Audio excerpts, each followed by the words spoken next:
बूढ़े बरगद की छांव। उत्तर प्रदेश के एक छोटे से गांव सीतापुर के किनारे मिट्टी का एक छोटा सा घर था।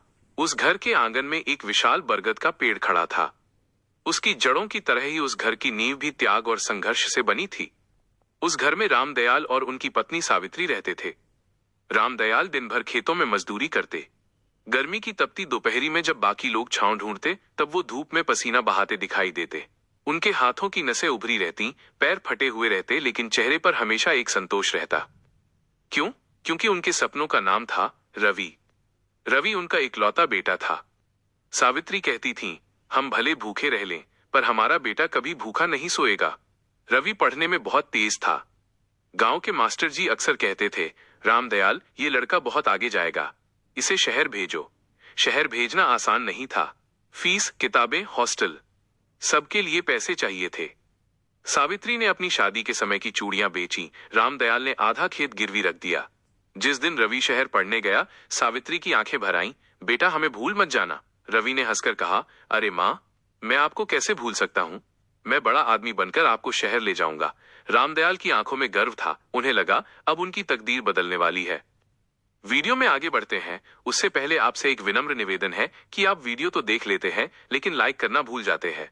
इसलिए आप अभी वीडियो को पॉज करके लाइक कर दीजिए और साथ ही साथ चैनल को सब्सक्राइब कर लीजिए, ताकि इस तरह की वीडियो की नोटिफिकेशन आपको मिलती रहे, और कमेंट जरूर करें ताकि हमारा उत्साह बढ़ता रहे। वर्ष बीतते गए। रवि ने इंजीनियरिंग की पढ़ाई पूरी की। उसे शहर में अच्छी नौकरी मिल गई। पहली तनख्वाह मिलने पर उसने गांव फोन किया, पिताजी, अब आपको मेहनत नहीं करनी पड़ेगी। रामदयाल ने फोन कान से हटाया और आसमान की ओर देखा। हे भगवान, आज मेरा सिर ऊंचा कर दिया। पूरा गांव गर्व से भर गया। मिठाई बांटी गई। लोग कहते, देखो, रामदयाल का बेटा शहर में अफसर बन गया। कुछ साल बाद रवि की शादी शहर की पढ़ी लिखी लड़की पूजा से हुई। पूजा सुंदर थी, आधुनिक थी और महत्वाकांक्षी भी। शादी के बाद रवि ने अपने माता पिता को शहर बुला लिया। सावित्री पहली बार लिफ्ट में बैठी तो डर गईं। अरे, ये कमरा हिल क्यों रहा है? रवि हंस पड़ा। माँ, ये लिफ्ट है। कुछ दिनों तक सब ठीक रहा। सावित्री घर संभालती, पूजा ऑफिस जाती, रामदयाल बालकनी में बैठकर नीचे की भागती दुनिया देखते। उन्हें लगता, हमारा बेटा सच में बड़ा आदमी बन गया। लेकिन सुख ज्यादा दिन टिकता कहाँ है। धीरे धीरे पूजा को सास ससुर की मौजूदगी खटकने लगी। एक दिन उसने रवि से कहा, तुम्हारे माँ बाप हर चीज में टोकते हैं। ये शहर है, गांव नहीं। रवि पहले तो चुप रहा, फिर बोला, वो बूढ़े हैं, समझ जाओ। लेकिन बात बढ़ती गई। सावित्री कभी पूजा को खाना बनाने का तरीका बताती तो पूजा ताने मारती, माँ जी, यहाँ सब अलग होता है। रामदयाल टीवी की आवाज थोड़ा तेज कर देते तो रवि झुंझला उठता, पिताजी, यहाँ फ्लैट है, गांव नहीं। एक रात पूजा ने साफ शब्दों में कहा, या तो मैं रहूंगी या आपके माँ बाप। रवि चुप रहा, लेकिन उस चुप्पी में एक फैसला जन्म ले चुका था। अगले दिन रवि ने ठंडे स्वर में कहा, पिताजी, आप लोग गांव क्यों नहीं लौट जाते? रामदयाल जैसे पत्थर हो गए। बेटा, हमने सोचा था बुढ़ापे में तुम्हारे पास रहेंगे। रवि ने नजरें फेर ली। मैंने आपको पढ़ाई के लिए जो करना था किया, अब मेरी भी जिंदगी है। सावित्री का दिल कांप उठा। क्या हम बोझ बन गए? पूजा चुपचाप मुस्कुरा रही थी। धीरे धीरे घर में उनका खाना अलग कर दिया गया। उनसे कम बात की जाने लगी। रवि अब उनसे नजर मिलाकर भी बात नहीं करता था। रामदयाल रात में बरगद की याद करते और सोचते, कितना अच्छा था वो मिट्टी का घर। एक दिन रवि ने कहा, मैंने आपके लिए अच्छा इंतजाम किया है। रामदयाल ने उम्मीद से पूछा, क्या बेटा? आपको वृद्धाश्रम भेज रहा हूं, वहां आपकी देखभाल होगी। सावित्री के हाथ से गिलास गिर गया। बेटा, हम तुम्हारे साथ रहना चाहते हैं, वहां बेहतर रहेगा, रवि ने कठोरता से कहा। उस दिन कार में बैठते समय सावित्री ने पीछे मुड़कर फ्लैट को देखा। उन्हें लगा जैसे उनका अपना बेटा उनसे छिन गया हो। वृद्धाश्रम पहुंचकर रवि ने जल्दी जल्दी कागजों पर हस्ताक्षर किए, नजर तक नहीं मिलाई। रामदयाल ने जाते जाते कहा, बेटा खुश रहना। रवि बिना पीछे देखे चला गया। वृद्धाश्रम में कई बूढ़े थे, हर चेहरे पर एक कहानी थी। कोई रोता था, कोई चुप रहता था। सावित्री रोज दरवाजे की ओर देखती, शायद आज रवि आए। रामदयाल उन्हें समझाते, उसे काम होगा, लेकिन महीनों बीत गए, रवि नहीं आया। एक रात सावित्री ने रोते हुए कहा, क्या हमने अपने बेटे को गलत संस्कार दिए? रामदयाल की आंखें भीग गईं, नहीं भाग्यवान, शायद हम ही उसकी खुशी नहीं समझ पाए। वे आज भी उसे दोष नहीं देते थे। उधर रवि का एक बेटा हुआ, आर्यन। रवि उसे बहुत प्यार करता था। उसे अच्छी स्कूल में पढ़ाया, उसे विदेश भेजा। सालों बाद आर्यन वहीं बस गया। उसने फोन पर कहा, डैड, यहाँ जगह नहीं है, आप लोग कोई वृद्धाश्रम देख लीजिए। रवि के हाथ कांपने लगे। उसे अपने माता पिता की याद आ गई। वही शब्द, वही दर्द। उसकी आंखों से आंसू बह निकले। रवि भागकर उसी वृद्धाश्रम पहुंचा, लेकिन देर हो चुकी थी। सावित्री कुछ महीने पहले ही चल बसी थी। रामदयाल भी उनके पीछे पीछे चले गए। मैनेजर ने एक पुरानी चिट्ठी दी। बेटा, हमें तुमसे कोई शिकायत नहीं, बस अपने बेटे को अच्छे संस्कार देना। रवि फूट फूट कर रो पड़ा। वृद्धाश्रम से लौटते समय रवि की आंखें सूख चुकी थीं। आंसू अब बह नहीं रहे थे, पर भीतर एक तूफान था। घर पहुंचकर उसने दरवाजा खोला। वही आलीशान फ्लैट, वही चमकती फर्श, वही महंगे सोफे, लेकिन आज उसे सब सूना लगा। बालकनी में जाकर वो बैठ गया, उसी जगह जहां कभी उसके पिता रामदयाल घंटों बैठा करते थे। उसे याद आया, पिताजी यहां बैठकर नीचे खेलते बच्चों को देखते थे और कहते थे, रवि भी बचपन में ऐसा ही दौड़ता था। उसके कानों में जैसे आवाज गूंज उठी, बेटा खुश रहना। वो फूट पड़ा, पिताजी मुझे माफ कर दीजिए। पूजा कमरे से बाहर आई। क्या हुआ, क्यों रो रहे हो? रवि ने पहली बार गुस्से में कहा, मैंने अपने माँ बाप को मार डाला, उनके जीते जी उन्हें मार डाला। पूजा चुप हो गई। वो भी अब बूढ़ी हो चुकी थी, उसके बालों में सफेदी आ गई थी, लेकिन पछतावा अब किस काम का। उस रात रवि सो नहीं पाया। हर पल उसे अपने माता पिता की बातें याद आती रहीं। उसे याद आया जब वो 5 साल का था, तेज बुखार में तप रहा था। सावित्री पूरी रात उसके सिर पर पानी की पट्टियां रखती रहीं। रामदयाल डॉक्टर के लिए 5 किलोमीटर पैदल गए थे। उसे याद आया जब स्कूल की फीस भरने के लिए पैसे नहीं थे, तो माँ ने अपनी चूड़ियां उतार दी थीं। जब वो शहर जा रहा था, माँ ने उसके बैग में चुपचाप लड्डू रख दिए थे। वो रो पड़ा, मैं कितना अंधा हो गया था। सफलता के घमंड में मैंने सब भुला दिया। उधर आर्यन विदेश में अपनी दुनिया में व्यस्त था। उसकी शादी हो चुकी थी।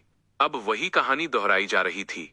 आर्यन की पत्नी ने कहा, तुम्हारे पेरेंट्स यहाँ आएंगे तो हमें दिक्कत होगी। आर्यन ने बिना हिचक कह दिया, मैं उन्हें समझा दूंगा। कुछ दिनों बाद वीडियो कॉल आया। डैड, हम अभी बहुत बिजी हैं, आप लोग वहीं ठीक हैं? रवि समझ गया, इतिहास खुद को दोहरा रहा था। उसे लगा जैसे भगवान कह रहे हों, जैसा बोया है वैसा काटोगे। यह वो घटना थी जो वृद्धाश्रम के मैनेजर ने रवि को बताई। एक रात सावित्री की तबीयत अचानक बिगड़ गई थी। वो बार बार एक ही नाम ले रही थीं, रवि। मेरा बेटा आएगा ना? रामदयाल उनका हाथ पकड़कर कहते, हाँ भाग्यवान, वो जरूर आएगा। लेकिन रवि नहीं आया। सुबह होते होते सावित्री ने अंतिम सांस ली। मरते समय उनके होठों पर बस एक शब्द था, बेटा। ये सुनकर रवि का कलेजा फट गया। मैं उस दिन क्यों नहीं गया? मैं क्यों इतना कठोर हो गया? सावित्री के जाने के बाद रामदयाल बिल्कुल चुप हो गए थे। वो रोज बरामदे में बैठकर दरवाजे की ओर देखते रहते। एक दिन उन्होंने मैनेजर से कहा, अगर मेरा बेटा आए तो उसे कहना मैं नाराज नहीं हूं। कुछ ही दिनों बाद वे भी चल बसे, बिना शिकायत, बिना गुस्से, बस एक टूटे हुए दिल के साथ। रवि अब हर दिन खुद को कोसता। उसने आईने में खुद को देखा, तू इंसान है या पत्थर? उसने पूजा से कहा, हमने बहुत बड़ा पाप किया है। पूजा भी रोने लगी, मैंने तुम्हें भड़काया, मैं भी दोषी हूं, लेकिन समय लौटकर नहीं आता। एक दिन रवि फिर उसी वृद्धाश्रम गया। वहां एक बुजुर्ग दंपत्ति बैठा था। उनका बेटा उन्हें छोड़कर चला गया था। रवि उनके पास बैठ गया, उनके पैर दबाने लगा। बुजुर्ग बोले, बेटा तुम कौन हो? रवि की आंखें भर आईं, मैं एक गुनहगार बेटा हूं। उस दिन उसने फैसला किया, वो अपने माता पिता की याद में एक नया वृद्धाश्रम खोलेगा। नाम रखा बरगद की छांव। रवि ने अपनी जमा पूंजी लगा दी। वो खुद बुजुर्गों को खाना खिलाता, उनके कपड़े धोता, उनके घावों पर मरहम लगाता। लोग हैरान थे, इतना बड़ा अफसर और ये काम। वो मुस्कुराता, मैं अपने माँ बाप का कर्ज चुका रहा हूँ। हर नए बुजुर्ग को देखकर उसे अपने माता पिता की याद आती। कभी कभी वो चुपके से रो लेता। एक दिन वृद्धाश्रम में एक बूढ़ा व्यक्ति लाया गया। रवि ने देखा, वो व्यक्ति बिल्कुल उसके पिता जैसा दिखता था। वो उनके पास बैठ गया। बाबा, आपको कोई तकलीफ तो नहीं? बूढ़े ने उसका हाथ पकड़ लिया। बेटा, बस थोड़ा प्यार चाहिए। रवि रो पड़ा, काश मैंने ये बात पहले समझ ली होती। सालों बाद जब रवि खुद बहुत बूढ़ा हो गया, वो उसी बरगद के नीचे बैठा था जो उसने वृद्धाश्रम में लगवाया था। उसने आसमान की ओर देखा। माँ, पिताजी, क्या आपने मुझे माफ किया? हल्की हवा चली, बरगद के पत्ते हिले, रवि की आंखों में शांति उतर आई। शायद कहीं न कहीं माँ बाप ने उसे माफ कर दिया था। कुछ दिनों बाद वो भी शांति से चल बसा। लेकिन इस बार वो अकेला नहीं था। सैकड़ों बुजुर्ग उसके आसपास थे जिन्होंने उसे दुआ दी थी। रवि के मन में बार बार बचपन के दृश्य लौट आते थे। उसे याद था गांव की वो ठंडी सुबह, जब कोहरा खेतों पर चादर की तरह फैला रहता था। रामदयाल उसे अपने कंधे पर बैठाकर स्कूल छोड़ने जाते थे। पिताजी, आप थकते नहीं? जब बेटा आगे बढ़े तो बाप को थकान नहीं होती। सावित्री हर सुबह उसके टिफिन में पराठा रखती और माथे पर चुम्मा देती। जाओ बेटा, खूब पढ़ो, एक दिन बड़ा आदमी बनना। रवि को तब नहीं पता था बड़ा आदमी बनने की कीमत क्या होगी। शहर जाने के बाद रवि बदलने लगा था। पहले वो हर हफ्ते फोन करता, फिर महीने में एक बार, फिर कभी कभार। एक दिन सावित्री ने कहा, बेटा तू बहुत व्यस्त रहता है क्या? रवि ने झूठ बोला, हाँ माँ, बहुत काम है। असल में वो दोस्तों के साथ पार्टी में था। उस दिन पहली बार उसने माँ से झूठ बोला था। उसी दिन रिश्तों की दीवार में एक छोटी दरार पड़ गई थी। गांव में सावित्री हर त्योहार पर दरवाजे की ओर देखती, दिवाली पर घर सजाती, सोचती इस बार मेरा बेटा जरूर आएगा। लेकिन हर बार सिर्फ एक फोन आता, माँ इस बार नहीं आ पाऊंगा। सावित्री हंसकर कहती, कोई बात नहीं बेटा, अपना ख्याल रखना। फोन रखते ही उनकी आंखें भर जाती। रामदयाल चुपचाप दिए जलाते रहते, उनकी चुप्पी ही उनका दर्द था। जब वे शहर आए तो उन्हें लगा था अब सब ठीक होगा, लेकिन शहर के 4 दीवारों वाले फ्लैट में वे घुटने लगे। गांव का खुला आकाश, बरगद की छांव, मिट्टी की खुशबू, सब याद आता। एक दिन सावित्री ने पूजा से कहा, बहू क्या मैं बालकनी में तुलसी लगा दूं? पूजा ने कहा, माँ जी यहां ये सब नहीं चलता। सावित्री चुप हो गई, उनके मन की हरियाली भी उसी दिन सूख गई। एक शाम रवि ऑफिस से लौटकर बहुत चिढ़ा हुआ था। रामदयाल ने बस इतना कहा, बेटा थोड़ा हमारे साथ भी बैठ जाया करो। रवि चिल्ला पड़ा, मेरे पास फालतू समय नहीं है। सावित्री सहम गई। रामदयाल ने धीरे से कहा, हम फालतू हो गए क्या? रवि का हाथ गुस्से में उठा, लेकिन गिरा नहीं। उसने खुद को रोक लिया। लेकिन उस दिन जो शब्द उसने बोले वे किसी थप्पड़ से कम नहीं थे। वृद्धाश्रम में सावित्री की दोस्ती कमला देवी से हुई थी। कमला देवी भी बेटे द्वारा छोड़ी गई थीं। दोनों अक्सर बातें करती। हमने कहाँ कमी छोड़ दी? सावित्री पूछती। कमला देवी कहती, कमी हमने नहीं, समय ने छोड़ी है। रात में सावित्री तकिए में मुंह छुपाकर रोती, रामदयाल चुपचाप उनकी पीठ सहलाते। सावित्री की आखिरी इच्छा थी, एक बार मेरा बेटा मुझे गले लगा ले। उन्होंने मैनेजर से कहा, अगर रवि आए तो कहना मैं नाराज नहीं हूं। लेकिन रवि नहीं आया। उनकी अंतिम सांसों में भी बेटे का नाम था। जब रवि को सब पता चला वो टूट गया। वो उसी कमरे में गया जहां उसकी माँ रहती थी। उसने बिस्तर को छुआ, तकिए को सीने से लगाया। उसे लगा जैसे माँ की खुशबू अभी भी बाकी है। माँ, एक बार बुला लेती, मैं आ जाता। लेकिन अब कोई आवाज नहीं थी। रवि ने अपने वृद्धाश्रम में एक बड़ा बरगद लगवाया। वो रोज उसे पानी देता, कहता, ये मेरे माता पिता की याद है। धीरे धीरे बरगद बढ़ने लगा। उसकी छांव में बुजुर्ग बैठते, बातें करते। रवि को लगता जैसे उसके माता पिता फिर से जीवित हो गए हों। सालों बाद जब रवि बीमार पड़ा तब आर्यन भारत आया। उसने वृद्धाश्रम देखा। दीवार पर लिखा था, माँ बाप भगवान का रूप है। आर्यन ने पूछा, डैड आपने ये क्यों लिखा? रवि ने कमजोर आवाज में कहा, क्योंकि मैंने ये देर से सीखा। आर्यन की आंखें भर आईं। उसे अपने व्यवहार पर शर्म आई। रवि बहुत कमजोर हो चुका था। वो बरगद के नीचे लेटा था। धीरे से बोला, माँ, पिताजी, मैंने गलती की, मुझे माफ कर देना। हवा चली, पत्ते हिले। रवि के चेहरे पर शांति उतर आई और उसने अंतिम सांस ली। रवि के जाने के बाद आर्यन ने वृद्धाश्रम संभाला। उसने बुजुर्गों से कहा, मैं वादा करता हूं अब कोई माँ बाप यहाँ मजबूरी में नहीं आएंगे। हम समाज को बदलेंगे। उसने स्कूलों में जाकर बच्चों को सिखाया, अपने माता पिता का सम्मान करो।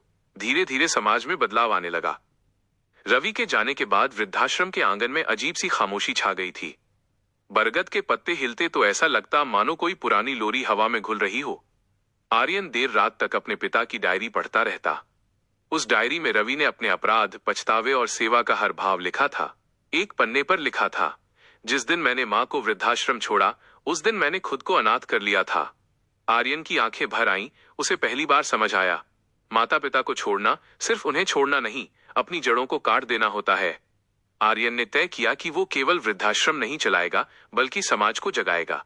उसने गांव-गांव जाकर सभाएं की, स्कूलों में बच्चों से पूछा, अगर आपके माता पिता आपको छोड़ दे तो कैसा लगेगा? बच्चे चुप हो जाते। एक बार एक बच्चा बोला, बहुत बुरा लगेगा, मैं रोऊंगा। आर्यन ने कहा, तो याद रखो जब तुम बड़े हो जाओगे तो उन्हें भी मत रुलाना। धीरे धीरे लोगों के दिल बदलने लगे। वृद्धाश्रम में कमला देवी अभी भी थीं। अब वे बहुत बूढ़ी हो चुकी थीं। एक दिन उन्होंने आर्यन से कहा, बेटा तुम्हारे पिताजी अच्छे इंसान थे। उन्होंने अपने दर्द को सेवा में बदल दिया। आर्यन ने उनके पैर छुए। दादी मैं भी वही करना चाहता हूँ। कमला देवी मुस्कुराई। तब समझो तुम्हारे पिता की आत्मा को शांति मिलेगी। एक दिन एक युवक अपने बूढ़े पिता को लेकर आया। उसकी आंखों में झिझक थी। सर मैं मजबूर हूं, आर्यन ने उसकी बात पूरी होने से पहले कहा, अगर मजबूरी सच में है तो हम देखभाल करेंगे, लेकिन अगर ये सिर्फ सुविधा है तो सोच लो, समय तुम्हें भी यही लौटाएगा। युवक रो पड़ा। वो अपने पिता को वापस ले गया। उस दिन पहली बार किसी ने वृद्धाश्रम से अपने माँ बाप को वापस घर ले गया। बरगद की छांव अब एक आंदोलन बन चुका था। अखबारों में खबरें छपने लगीं, लोग दान देने लगे, लेकिन आर्यन कहता, हमें पैसे से ज्यादा प्यार चाहिए। वृद्धाश्रम में अब हर रविवार परिवार दिवस मनाया जाने लगा। बच्चे आकर बुजुर्गों के साथ समय बिताते। एक छोटी लड़की ने एक बुजुर्ग से पूछा, दादाजी आप यहाँ क्यों रहते हो? बुजुर्ग की आंखें भर आईं, क्योंकि मेरे बेटे को समय नहीं मिला। लड़की ने मासूमियत से कहा, जब मैं बड़ी हो जाऊंगी तो अपने मम्मी पापा को कभी अकेला नहीं छोड़ूंगी। सभी की आंखें नम हो गईं। समय बीतता गया। कमला देवी भी एक दिन शांति से चल बसी। उनकी अंतिम इच्छा थी, मुझे बरगद के नीचे विदा करना। जब उनकी चिता की अग्नि उठी तो हवा में जैसे एक संदेश था, रिश्तों को जलने मत देना। आर्यन ने उस दिन प्रण लिया, मैं हर उस घर में रोशनी पहुंचाऊंगा जहां माँ बाप अकेले हैं। एक रात आर्यन ने सपना देखा, बरगद के नीचे उसके दादा दादी और पिता खड़े थे। तीनों मुस्कुरा रहे थे। रामदयाल बोले, बेटा तूने हमारी जड़ को फिर से सींच दिया। सावित्री ने आशीर्वाद दिया, अब हमारी लोरी अधूरी नहीं रही। आर्यन की आंख खुली तो वो रो रहा था, लेकिन ये आंसू दर्द के नहीं, शांति के थे। सालों बाद बरगद की छांव एक संस्था बन गई। देश के कई शहरों में उसकी शाखाएं खुली। हर दीवार पर एक ही पंक्ति लिखी रहती, माँ बाप बोझ नहीं, हमारी पहचान है। स्कूलों में इस कहानी को पढ़ाया जाने लगा। बच्चे इसे सुनकर भावुक हो जाते। अंतिम संदेश, पूरी कहानी का निष्कर्ष, माँ बाप वो बरगद हैं जिनकी छांव में हम पनपते हैं। जब वे बूढ़े हो जाएं तो उन्हें धूप में मत छोड़िए। माँ बाप कभी बोझ नहीं होते। वे वह जड़ हैं जिनसे हमारा अस्तित्व है। जो जड़ काट देता है वो खुद सूख जाता है। जो जड़ को सींचता है वो बरगद बन जाता है। माँ बाप के त्याग को कभी मत भूलो। उनकी झुर्रियों में तुम्हारा बचपन छुपा होता है। उनकी थकी आंखों में तुम्हारे सपने चमकते हैं।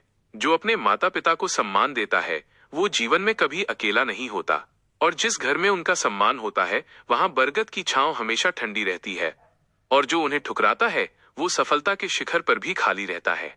जो उनके साथ अन्याय करता है समय उसे आईना जरूर दिखाता है, लेकिन अगर पश्चाताप सच्चा हो तो वही जीवन को बदल भी सकता है।